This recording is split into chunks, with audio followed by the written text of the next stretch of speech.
కొరింథీయులో ప్రజలు గ్రీకు దేశస్థులుగా ఉండేవాళ్ళు. వాళ్ళకున్న సిద్ధాంతాలు ఎలా ఉండేయంటే చెప్తాను వినండి. మనుషులు దేహంలో ఉన్నంత వరకు కష్టాలు ఉంటాయి. దేహంలో జీవించినంత వరకు, పుట్టినప్పటి నుంచి చనిపోయే వరకు మనిషిగా పుట్టిన వాడికి కష్టాలు ఉంటాయి అని అంటారు. ఇంకేమంటారంటే మనిషిగా పుట్టినవాడు పాపాలు చేస్తాడండి.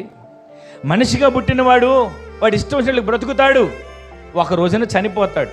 చనిపోయాడా తర్వాత ఆ మనిషి ఏమవుతాడంటే చనిపోయిన తర్వాత మట్టిగా కలిసిపోయిన తర్వాత గాల్లో తిరుగుతుంటాడు.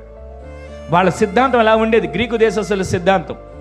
మనిషి దేహంలో ఉన్నంత వరకు తనకన్నిటిని చూసుకుంటాడు, అన్నిటిలో కష్టాలు ఉంటాయి, అన్నిటిని అనుభవిస్తాడు, కష్ట సుఖాలు ఎదుర్కొంటాడు. అయితే మనిషి చనిపోయిన తరువాత తనను ఇక వాళ్ళకున్నటువంటి ఆలోచన ఏంటంటే గాల్లో తిరుగుతుంటాడు. చాలామంది అంటారు కదా, గాలి పట్టింది. విన్నారు ఈ మాట ఎప్పుడైనా? ఎవరు వినలేదా? చాలాసార్లు అంటుంటారు గాలి పట్టిందని. దెయ్యం పట్టింది అనవచ్చుగా, గాలి పట్టింది అంటారు. నా చిన్నప్పుడు మా అమ్మ కూడా బయటికి వెళ్ళేటప్పుడు తలస్నానం చేత బయటికి వెళ్ళనిచ్చేది కాదు.